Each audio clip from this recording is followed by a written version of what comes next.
Jenny with KOSI 101.1, and today's real funny friend, huge fan. My whole family, my girls are here even today. Thank you. Pauly Shore, going to be at Comedy Works.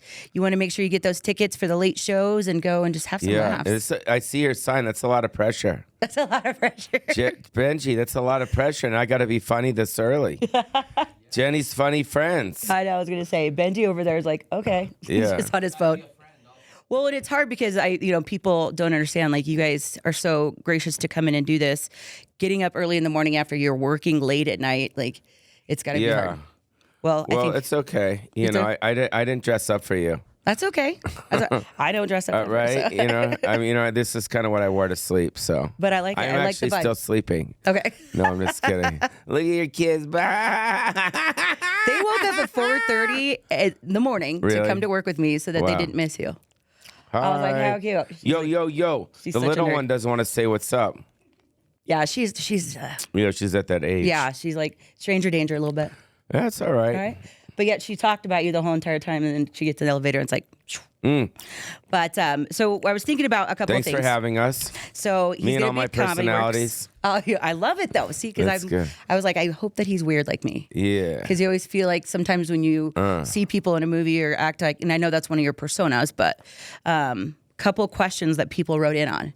Because I posted yesterday that you were going to be on. Right. Do you remember the power line dance from the Goof Troop? I remember like it was yesterday. We do it every Tuesdays at my house. Do you really? Yeah, we practice. That's awesome. Yeah, it's so much fun. Me, my neighbors, we get together, we get some some things. We fly in on the side and then we all dance right there in the middle of the whole living room. Everyone's great. The kids come out. Oh, are you serious? That is so cool. Yeah, it's fun. Yeah. Okay, I thought you were joking at first. No. I was gonna say I've gotten busted with that before, like the sarcasm. Who was it? I can't remember who it was, but that is so cool. Yeah. So yes, Amanda's gonna be very excited about that because she was bummed she couldn't be here. Yeah. So let's see. Oh, hey buddy. Can you say hey buddy? Is today Thursday? Uh-huh. I do. No, today's Friday. Oh, today's Friday. You're right. I only do it on Thursdays. You only do it on Thursdays? What's up, buddy? Oh, what, buddy? Whoa, buddy. Mel, we did it. That's exciting. Wow. It's funny because that was for my brother. That's okay. He was like, do you need me to come to work with you? I'm like, no, stop. Like, I could have had every single one of my family members here. That's okay. We got the kids. But, so let's see. Richard Simmons, because I saw the one little one. We have short film, Yeah. Do we have any more updates on maybe it's a just longer we're one? developing it. We're just trying to get the script right and one day at a time. Yeah. Yeah, one day at a time. I'm really focused on my shows this weekend. I brought my friend Benji Aflalo here. We're doing shows all weekend with Wendy and Mel at the Comedy Works. So I'm excited. I've been coming here for a long time. You know what's crazy? I think the first time I ever played Comedy Works, which was the one downtown. Oh, yeah, Larimer. Yeah, and it's when Timothy McVeigh was on trial. Oh, wow. What year was that? I don't know. I don't know. I know. I was going to say, who's got a phone to do But that's the last time I think I played that actual room. Really? Yeah. So have you come and done the South one? I've done the big room, a lot. But, the small room I just usually never play. So this time I'm playing, but that one sold out. There's only tickets left on the latter shows. Yeah, the later shows. But I went to actually the court. I went to the court and I saw him. I was like 20 feet away from him. That's so weird. Because they let the public in. What year was it? Oh, anyways. So that's how long ago I was at the downtown. At the downtown one? Yeah. Yeah, mid-90s. Wow. I mean, yeah. When was the last time you played the South one? Here I play every other year usually, yeah. Oh, okay. Yeah. That's awesome. I know. I was very excited to see that you were coming in. A lot of the shows are selling out, so make sure you get those tickets first and quicker. And growing up, I mean, because you, were 17, I think, is when you kind of started doing that comedy and the stand-up? Yeah. And then your mom, Mitzi, owned a comedy club? Yeah. So was that helpful, too, to kind of keep you going through some of the first years? Not really. I have brothers and sisters, and they never really got into the stand-up thing. So I just, my dad was a comic, and I just love making people laugh. I did it when I was little, like your kid's age. And then once I got older, I kind of took it more serious. And then straight out of high school, I got really into it. Yeah. I kind of always knew I was going to do it. My remember dad your did. quote, My dad did it. You know, and I watched him and I watched the comedians. So, yeah. And, you know, you came up with this persona or whatever. And I think that that's for the 90s. I mean, it's an iconic one for all the different movies that you did, different types. Like, it was the one I was watching the other day. Jury Duty. I mean, that's a completely fun. different. I like that movie. I love that Jury one. I Duty think it's one of the most underrated. Absolutely. But so we were talking about that the other day. But you have this ability to take something that's like a simple scene, a simple whatever, and just make it hilarious and make it yours. And I really appreciate that. Thank you. I feel like that's a lot of people can't do that and continue to do what you do. So. You know what? I love acting. You know, even the Richard Simmons thing. I love doing the short film. You know, it's probably my favorite thing. If someone asked me like, what do I like the best, I'd have to say probably acting. And you know, unfortunately, Hollywood is a certain way. I don't have a really good manager or anything like any situation like that to put me in a situation to let me act. So that's just, you know, I'm kind of leaving it up to God. Yeah. You know, and the internet and stuff like that and the fans. And unfortunately, these days, you know, you don't really need anyone to do stuff, you know. So at the end of the day, it's about doing, and I just love the and I just love the internet, and I love that what you're able to kind of accomplish on there. Yeah. So you kind of get it out of your veins. Yeah. Do you know what I mean? Like you know, you can create whatever you want. Yeah. Online, which is awesome. Well, we were talking even like radio. It's like radio is all digital and videos and things like that, as well as what's on there. But I feel like we all kind of adapt. You do a podcast and stuff like that, still being able. Well, that's the thing is like, I was talking to Benji, I think on the plane when we were flying here, it's just, you know, the business back in the day, it was just either comedy or acting. Now it's podcasting, stand-up, hosting. There's so many different editing, producing, you know, shooting, you know, graphics, you know, mixing.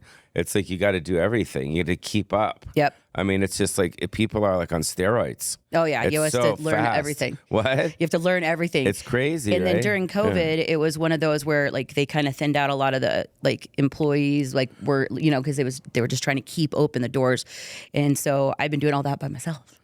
And so I understand, because then I'm like, okay, well, all of a sudden I have to learn how to do this. I have to learn how to do the digital. Yeah, I just did Harlan Williams's podcast, and he shoots it himself and he edits it himself. Yeah.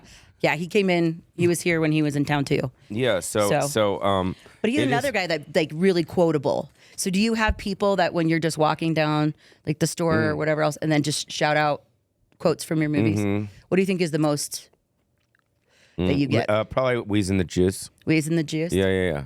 Fruit Group. That was another one too. Like that was a good one. You know what's crazy is like when I did all these films and I did all my stuff, like you don't really realize like the impact that it's going to have years later. Like it's crazy. Yeah. Like it's still like, to me, that to this day, it's still like, oh my God, like just people see me and they say things. It's just crazy. Oh yeah. Well, it's funny because when they were younger, like whenever they'd wear like the onesie jammies, I'd always be like, Steven Tyler, PJ Steve. So after they watched the show and the movie, they're like, oh, now I get that reference. And that was just an ad lib. Yeah. It wasn't in the script. I remember shooting that scene, and I remember, you know, we got it, and I said to the director, let me do one more thing, you know, and it kind of like, because Steven Tyler and, you know, with his, you know, leopard pajamas was so prevalent at the time, you know, and it was just like, I just thought of that just last minute. I'm like, boom, and now everyone says it, you know, and then I go to my shows, and I'm signing after, and then people are in line wearing the what? The leopard jammies. Yeah, the leopard pajamas. So it is what it is, you know. I feel like I'm like the Jimmy Buffett of comedy, you know. Like everybody kind of just loves it. I got my stuff, and you know, I can tour off my stuff the rest of my life. Yeah, you know, just the movies and that era and that. I think we need more movies, though. Yeah. Like I'll start a petition for you. It's about. I honestly, I think that the fans and the people online are the ones that have to make it happen. Well, and I feel like our generation really loves those 90s. Like there's, you know how everything kind of like trends towards the 80s, trends towards this. I feel like 90s are trending right now too. And I think that's why, like, you know, we've been watching movies and stuff like that that we truly enjoyed back in the day, because we want to go back to those days. Yeah, too. yeah. They and were it's cool easier, that I guess. the Will Smith, Martin Lawrence movie did so well. Yeah. That's really, you know, that's great. Well, and I think it's because they want the sequels and they want that nostalgia. Yeah. And we share it with our kids now. Yeah. Which makes me feel old, but yeah, Disney owns most of my movies, so yeah, you know, people watch this and they want to tweet at Disney or hit them up. You know, they know about me, they know about the sequels, they know about all that stuff, but it's just up to them to just say, hey, let's do it. So you know, Yeah. What would be, if you could do a sequel to one of your movies, which would be the one that you would want to do it to? Well, I don't know. I mean, they love Biodome. People love Biodome. Yes. Yeah. And then I don't know. It's all about the script and the other characters. Yeah. You know, I would think Encino Man would be the closest, just because Brendan Fraser is like the darling of Hollywood right now too. He's, he had such an arc in his career too, but he's kind of on the uptick too, which I'm good. Yeah. But that was just the best cast. Like, I think when you went in, did you just know it was going to be fun, or did you think Absolutely this is going to be? Absolutely not. Really? No, I just went into work to do my thing, and I didn't know it was going to be. I didn't know it was going to work as well as it did. Yeah. No. Well, and Sean asked. I mean, and it's he just was great. It was interesting because Sean's character in the movie Encino Man was like a Debbie Downer. You know, it's like, not fun. Yeah, like Chicken Little Sky is Falling. Yeah. And in real life on the set, that's kind of how he was, because he didn't really want to be there. Oh, okay. Yeah, because he just kind of like, he had just done a dramatic film, and he was like not wanting to feel all the goofy thing. So it worked actually well for the character. Does that happen to you? Like, when you're in character, are you like method like that, where it's like you start kind of feeling a little bit more like your character in the movies? Yeah, kind of. Yeah. Yeah. Got a little militant in the Army now? Yes. You're like, all right. Yeah. That was another good one too, if you haven't seen that one. So those are some of my favorites. You can quote at him all you would like afterwards. There's a VIP even. So make sure you go to comedyworks.com and check out Pauly Shore. And then, and then follow my social media, my YouTube, my Facebook, Instagram, Twitter, TikTok. All my stuff is on there. My podcast, the PMS podcast show. And then what else? I have a one-man show about my childhood. I've been touring that. And then the Richard Simmons thing. We're just kind of developing the script right now. Like and then, make sure to follow Benji too. Yeah, Benji Aflalo. What is it?